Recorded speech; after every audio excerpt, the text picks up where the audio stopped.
शिवराज जी क्या कहेंगे, कितने आश्वस्त है यहाँ सरकार बनाने को लेकर के?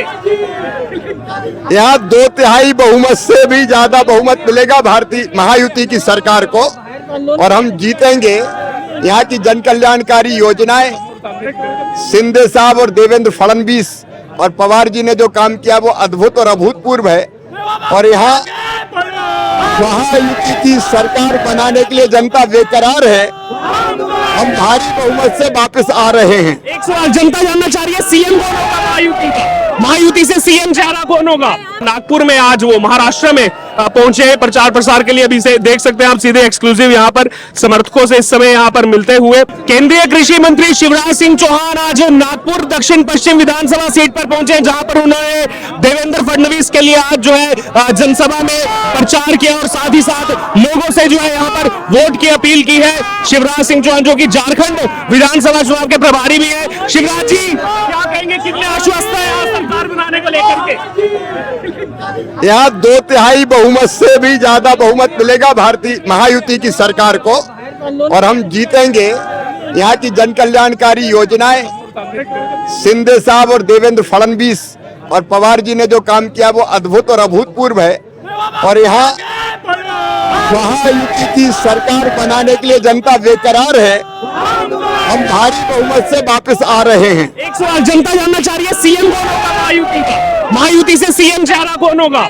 वो महायुति तय करेगी। तो आप यहाँ पर हमारे साथ एक्सक्लूसिवली जुड़े हैं। शिवराज सिंह चौहान अभी केंद्रीय कृषि मंत्री हैं, पूर्व में जो है मध्य प्रदेश के मुख्यमंत्री रह चुके हैं और जैसा कि इन्होंने कहा कि 2/3 बहुमत के साथ जो है महाराष्ट्र में सरकार बनाने जा रही है महायुति। इससे पहले जब मध्य प्रदेश में भी जब चुनाव हुआ था तब भी हमने शिवराज सिंह चौहान से एक्सक्लूसिव बात की थी। उस समय भी उन्होंने कहा था कि 2/3 बहुमत से हम जीतेंगे और वैसा ही कुछ रिजल्ट जो है वो देखने को मिला था। 163 सीटें जो है वो मध्य प्रदेश के अंदर जो है भारतीय जनता पार्टी जीत करके आई थी 230 में से। अब यहाँ पर देखना होगा कि नागपुर में आज जो प्रचार प्रसार करने पहुंचे यहाँ पर शिवराज सिंह चौहान और आकर के नागपुर दक्षिण पश्चिम की जो सीट है जहां से देवेंद्र फडणवीस जो है चुनावी मैदान में है, काफी हाई प्रोफाइल सीट है, यहाँ पर प्रचार प्रसार के लिए पहुंचे। और चूंकि अगर बात की जो इस बार सबसे ज्यादा बोलबाला है महाराष्ट्र के अंदर लाडकी बहना योजना का, उसकी शुरुआत सबसे पहले अगर कहीं से हुई थी तो वो मध्य प्रदेश से हुई थी और शिवराज सिंह चौहान जो है उन्होंने ही वो लाडली बहना योजना की शुरुआत जो है वो की थी मध्य प्रदेश से और अब उसके बाद उसी पैटर्न पर बाकी राज्यों में भी उसी योजना को लागू किया जा रहा है, जैसा कि महाराष्ट्र में भी यहाँ पर लागू किया गया एकनाथ शिंदे सरकार की तरफ से। और अब देखना होगा कि इसका कितना असर जो है वो रिजल्ट में देखने को मिलेगा, जो कि 23 नवंबर को नतीजे सामने आएंगे।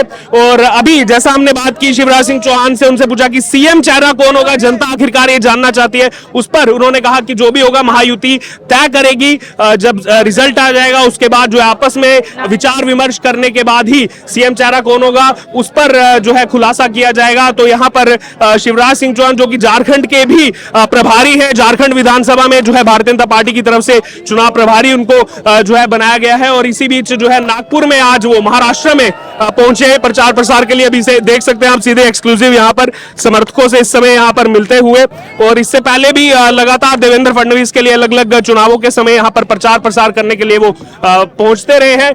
और अब हाल ही में अगर बात की जाए तो शिवराज सिंह चौहान को जो यहाँ पर केंद्र सरकार की तरफ से भी जिम्मेदारियां दी गई हैं, जैसे जितनी भी स्कीम्स चल रही है केंद्र सरकार की उसकी मॉनिटरिंग की जिम्मेदारी दी गई है। तो यानी कि एक शिवराज सिंह चौहान की अगर बात की तो एक बहुत बड़ी जिम्मेदारी, बहुत बड़ा भरोसा जो है वो यहाँ पर जताया गया है प्रधानमंत्री नरेंद्र मोदी की तरफ से। और इससे पहले अगर बात की तो भारतीय जनता पार्टी के एक ऐसे नेता हैं जो सबसे ज्यादा समय तक जो है चीफ मिनिस्टर पोस्ट पर रहे, सबसे ज्यादा समय तक बीजेपी के इकलौते ऐसे नेता जो चीफ मिनिस्टर का पद जो है उन्होंने इतने सालों तक संभाला और अब केंद्र सरकार में जो है कृषि मंत्री के नाते जो है अपनी जिम्मेदारी संभाल रहे हैं। और अब जैसे जैसे ज्यादा जिम्मेदारियां दी जा रही हैं वैसे वैसे जो है भारतीय राजनीति में भी इनका कद जो है वो बढ़ता हुआ नजर आ रहा है। श्री शिवराजी सिंह जी यांच्या हस्ते त्यांचा प्रवेश होणार आहे। प्रणय पवार सामाजिक कार्यकर्ता हे 50 युवकांचा समावेश इथे या आज भारतीय जनता पार्टीमध्ये प्रवेश करत आहे। त्यांनी प्रणय पवार व त्यांच्या टीमला विनंती करतो की त्यांनी समोर यावं।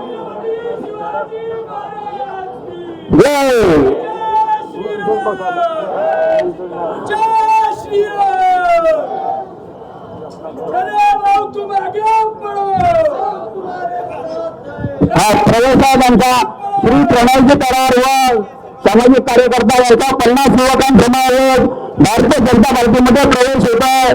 सर्वांनी श्री शिवराजसिंह चौहान त्यांना कृपया देखील भारतीय जनता पार्टीच्या सर्वांनी वरती लिहिले सर्वांना वारीचा फोटो काढायला. जे युवक प्रवेश करतात ते त्यांना मिळू द्या.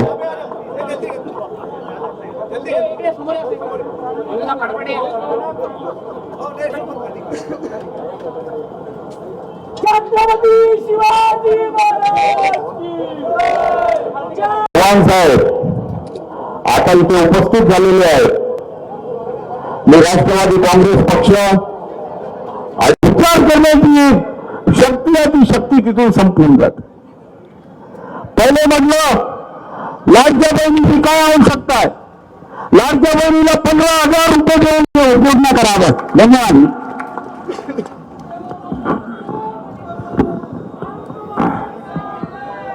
हम भी तुम्हारे साथ हैं.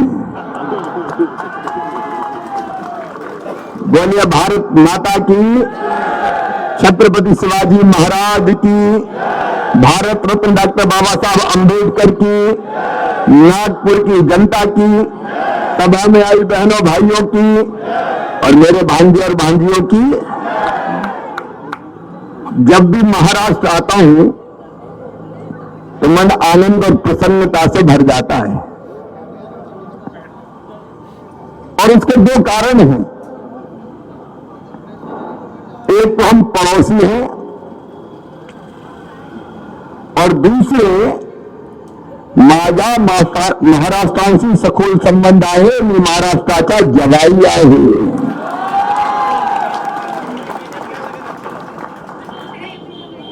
और इसलिए नागपुर से तो प्रेम स्वाभाविक है. मी मध्य प्रदेशातील मुलांचा मामा आहे, महाराष्ट्रातील मुलांचाही मामा आहे. मंच पर विराजमान हमारे वरिष्ठ नेतागण आदरणीय प्रशांत जी, आदरणीय मृदु जी, सूर्य जी, राजीव जी, दिनेश जी, संजय जी, किशोर जी, शिवानी जी, सुरेंद्र जी, हमारे गौरव पारदी जी, शैलेंद्र जैन जी, यहाँ उपस्थित बहनों भाइयों भांजे भांजियों दोनों हाथ जोड़ आप सबको प्रणाम, आप सबको नमस्कार. मेरा सौभाग्य है कि आज मैं अपने छोटे भाई और महाराष्ट्र के अत्यंत लोकप्रिय नेता देवा भाई के चुनाव प्रचार में आया हूं.